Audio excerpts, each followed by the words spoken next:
Hello friends, कैसे हैं आप सब। होप सभी अच्छे होंगे। आज की वीडियो में हम एम्प्लॉयर के पीएफ कंट्रीब्यूशन के बारे में बात करेंगे। जानेंगे एम्प्लॉयर कितने परसेंट कंट्रीब्यूट करता है ईपीएफ में, क्योंकि जो एम्प्लॉयर कंट्रीब्यूट करता है उसका कंट्रीब्यूशन पीएफ के डिफरेंट अकाउंट्स में जाता है, जैसे account 1, account 2, account 10 and so on. तो आज हम सभी अकाउंट्स के बारे में डिस्कस करेंगे, जो एक वेरी इंपॉर्टेंट टॉपिक है, आपसे इंटरव्यू में पूछा जाता है। मेरे पास इसके रिगार्डिंग क्वेरीज आ रही थी, तो मैंने सोचा इंडिविजुअली रिप्लाई करने से अच्छा है क्यों ना इसके ऊपर एक वीडियो बना दी जाए ताकि अवेयरनेस स्प्रेड हो। तो प्रैक्टिकल समझाने के लिए मैंने अपने लैपटॉप पर एक फॉर्मेट तैयार किया है। चलते हैं कंप्यूटर स्क्रीन पर और समझते हैं। जैसा कि आप देख सकते हो, मैंने सेकंड कॉलम में अकाउंट नंबर मेंशन किए हैं और साइड में उनका कंपोनेंट नेम लिखा है, मतलब उन अकाउंट का मैंने नेम लिखा है जिससे आपको और क्लैरिटी मिल सके। अकाउंट 1 होता है प्रोविडेंट फंड का। जो भी एम्प्लॉय की प्रोविडेंट फंड में डिडक्शन होती है सैलरी से, तो वो डिडक्शन अकाउंट नंबर 1 में जाती है और एम्प्लॉयर की कंट्रीब्यूशन भी अकाउंट नंबर 1 में जाती है। यहाँ पर जो समझने वाली बात यह है कि एम्प्लॉयर इसमें पूरा 1000 कंट्रीब्यूट नहीं करता। कुछ लोग ये समझते हैं कि जितना पैसा मैं प्रोविडेंट फंड में डाल रहा हूँ उतना ही पैसा मेरा कंपनी भी डाल रही है। ये बात बिल्कुल ठीक है कि कंपनी भी उतना कंट्रीब्यूट कर रही है, बट कंपनी सारा पैसा आपके प्रोविडेंट फंड के अकाउंट में नहीं डालती। उसमें से कुछ पार्ट प्रोविडेंट फंड में जाता है और कुछ पार्ट पेंशन फंड में जाता है। हम अभी आगे जानेंगे कि कितना प्रोविडेंट फंड में जाता है और कितना पेंशन फंड में जाता है। तो वीडियो वेरी इंपॉर्टेंट है, इसको बिल्कुल भी स्किप मत करना। ये वेरी इंपॉर्टेंट टॉपिक है, आपसे इंटरव्यू में पूछा जाता है, तो वीडियो को एंड तक जरूर देखना। अब जैसे कि आपको पता चल गया आपके प्रोविडेंट फंड का पैसा अकाउंट नंबर 1 में जाता है। अब आपसे इंटरव्यू में पूछा जा सकता है कि पेंशन फंड का पैसा कौन से अकाउंट में जाता है, तो पेंशन फंड का पैसा अकाउंट नंबर 10 में जाता है। नेक्स्ट आ जाता है अकाउंट नंबर 21। इसमें भी इंप्लॉयर कंट्रीब्यूट करता है, जिसे ईडीएलआई इंश्योरेंस कहते हैं। सभी बातें हम इसी वीडियो में जानेंगे कि ईडीएलआई इंश्योरेंस क्या होता है, पीएफ एडमिन चार्जेस क्या होते हैं, अकाउंट 21 या 2 क्या होता है। तो वीडियो वेरी इंपॉर्टेंट है, बड़े ध्यान से देखना है आपने। तो अकाउंट नंबर 2 किस लिए होता है, पीएफ एडमिन चार्जेस के लिए अकाउंट 2 होता है। वही अकाउंट 22 होता है ईडीएलआई एडमिन चार्जेस के लिए। एम्प्लॉय की जो सैलरी में से 12% की डिडक्शन होती है, वो पूरा 12% अकाउंट नंबर 1 यानी प्रोविडेंट फंड में डालता है। वहीं यहाँ पर एम्प्लॉयर डालता है 3.67%। मतलब अगर आपने 12, मतलब एम्प्लॉय यहाँ पर 12% डालता है और वहीं एम्प्लॉयर यहाँ पर 3.67% डालता है। तो यहाँ तक आपको क्लियर हो गया होगा कि अकाउंट 1 में एम्प्लॉय कितना डालता है और एम्प्लॉयर कितना परसेंट डालता है। नेक्स्ट आ जाता है अकाउंट नंबर 10। ये है पेंशन फंड।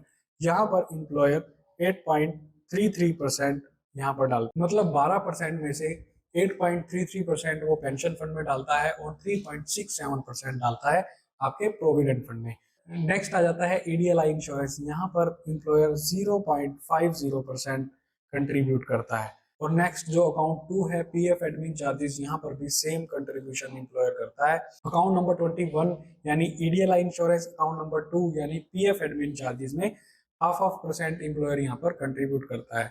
नेक्स्ट आ जाता है अकाउंट नंबर 22, ईडीएलआई एडमिन चार्जेस। यहाँ पर एम्प्लॉयर कुछ भी कंट्रीब्यूट नहीं करता, मतलब 0% कंट्रीब्यूट करता है। इसे गवर्नमेंट ने एम्प्लॉयर के लिए वेव ऑफ कर दिया है। मतलब जो एम्प्लॉयर कंट्रीब्यूशन करता है वो account 1, account 10, account 21 and account 2 में करता है। यहाँ पर हम टोटल चेक करते हैं कि एम्प्लॉय और एम्प्लॉयर टोटल कितना कंट्रीब्यूट करते हैं। तो अगर हम यहाँ पर टोटल करें तो यहाँ पर पता चल जाएगा कि टोटल कंट्रीब्यूशन कितना होता है। यहाँ पर हम सम का फार्मूला लगाएंगे और सभी को हम यहाँ पर ऐड कर देंगे और एंटर कर देंगे। तो टोटल आप देख सकते हो 25% जो एम्प्लॉय एंड एम्प्लॉयर मिलकर पीएफ के अकाउंट में करते हैं। अगर हम इसमें से 12% जो एम्प्लॉय कंट्रीब्यूट करता है वो माइनस कर दें तो 13% एम्प्लॉयर कंट्रीब्यूट करता है।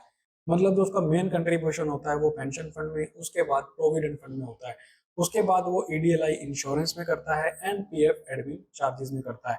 ये अकाउंट आपको अच्छे से याद होने चाहिए जब भी आप इंटरव्यू के लिए जा रहे हो। खासकर अगर आप पेरोल के इंटरव्यू के लिए जा रहे हो, कंप्लायंस के इंटरव्यू के लिए जा रहे हो, तो आपको ये सब पता होना चाहिए। हमने कॉलम बनाया है बेसिक सैलरी, क्योंकि जो पीएफ की कैलकुलेशन होती है वो बेसिक सैलरी पर होती है। Basic salary is equal to EPF wages. जो मैंने नेक्स्ट कॉलम में ईपीएफ वेजेस लिखी है वो basic wages is equal to EPF wages. But इसमें एक शर्त है, अगर बेसिक वेजेस 15,000 से ऊपर है तो वो ईपीएफ वेजेस नहीं मानी जाएंगी। मतलब मैक्सिमम अगर बेसिक सैलरी 15,000 तक है तभी वो ईपीएफ वेजेस मानी जाएगी, नहीं तो वो मैक्सिमम 15,000 तक ही ईपीएफ वेजेस मानी जाएंगी। जैसे मैं यहाँ पर 25,000 लिख दूं तो यहाँ पर मैक्सिमम जो वेजेस होंगी वो यहाँ पर 15,000 ईपीएफ वेजेस मानी जाएंगी। यही मैं अगर यहाँ पर 14,000 लिख दूं तो ईपीएफ वेजेस 14,000 मानी जाएंगी। इसको हम फॉर्मूले से समझते हैं कि हम फॉर्मूले से कैसे करेंगे। लेट्स से मैंने यहाँ पर 26,000 बेसिक सैलरी लिख दी। यहाँ पर हम फॉर्मूला लगाएंगे मिनिमम का, is equal to minimum bracket open basic salary comma 15,000 bracket बंद एंड एंटर। तो यहाँ पर आप देख सकते हो 15,000 मतलब मैक्सिमम जो प्रोविडेंट फंड ने कैप लगाई हुई है ईपीएफ वेजेस की वो 15,000 पर लगाई हुई है। तो 15,000 तक मैक्सिमम ईपीएफ वेजेस कैलकुलेट होती है। तो अगर मैं यहाँ पर 14,000 कर दूं तो यहाँ पर 14,000 ईपीएफ वेजेस बन जाएंगी। तो ये फॉर्मूला आपको ध्यान में रखना है, is equal to minimum. Minimum का फॉर्मूला ये कहता है कि जो भी मैंने ब्रैकेट में लिखा है उसमें जो भी मिनिमम है उसको वहां पर प्रेजेंट करें। तो यहाँ पर अगर मैं 30,000 लिख रहा हूँ तब भी जो मिनिमम है 15,000, मतलब 15,000 और 30,000 में से जो भी मिनिमम है वो ईपीएफ वेजेस होंगी। तो होप आपको यहाँ तक क्लियर हो रहा है जो मैं आपको समझा रहा हूँ। यहाँ तक हमने अकाउंट नंबर समझ लिए, अकाउंट के नेम समझ लिए, ये भी जान लिया कि एम्प्लॉय कितना कंट्रीब्यूट करता है, एम्प्लॉयर कितना कंट्रीब्यूट करता है, कितने परसेंट करता है। बेसिक सैलरी और ईपीएफ वेजेस का जो कॉम्बिनेशन है वो भी मैंने आपको क्लियर कर दिया।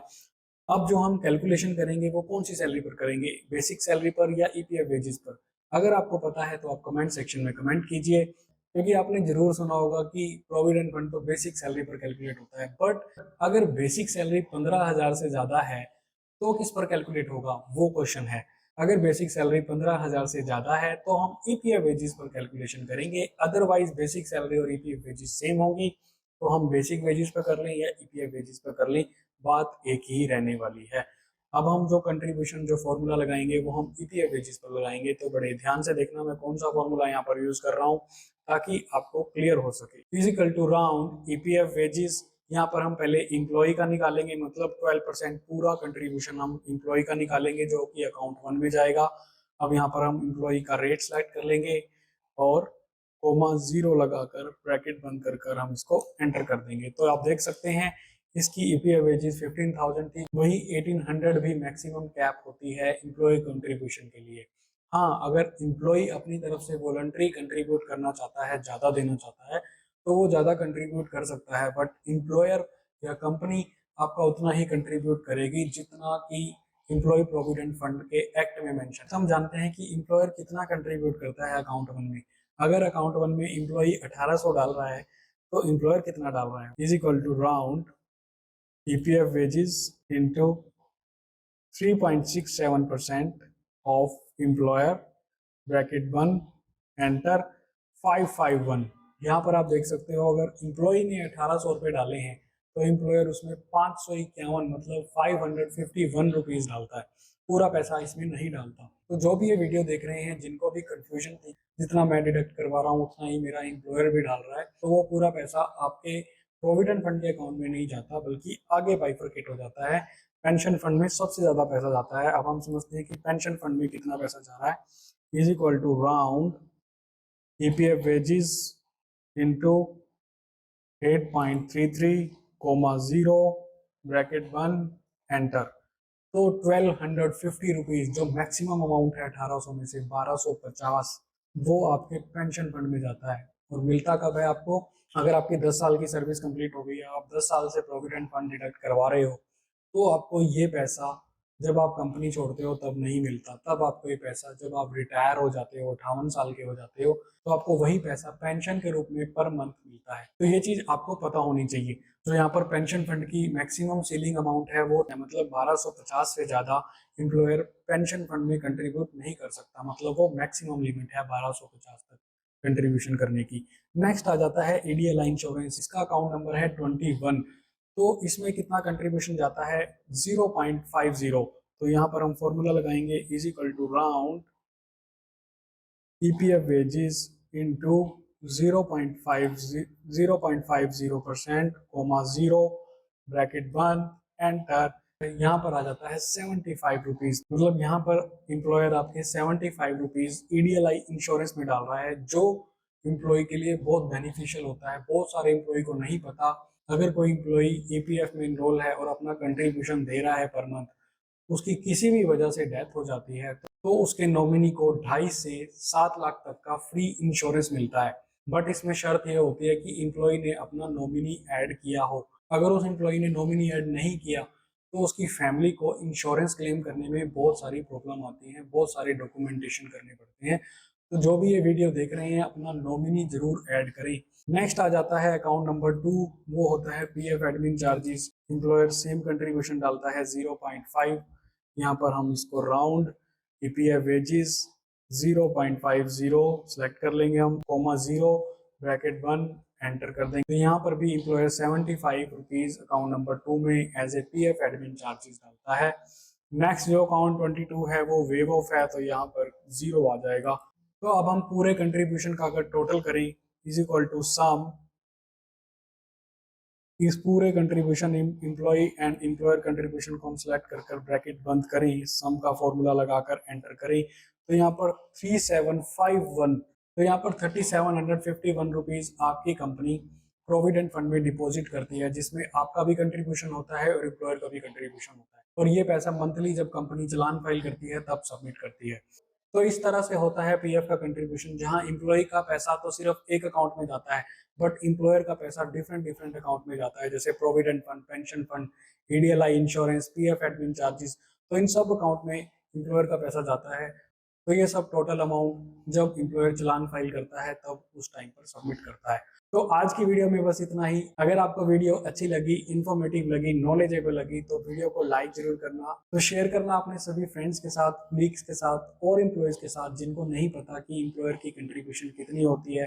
तो ये इनको बहुत हेल्पफुल रहेगी इंटरव्यू के टाइम पर। तो मिलते हैं नेक्स्ट वीडियो में और नई इन्फॉर्मेशन के साथ और प्रैक्टिकल एग्जाम्पल के साथ। तब तक के लिए stay safe, stay updated and thank you.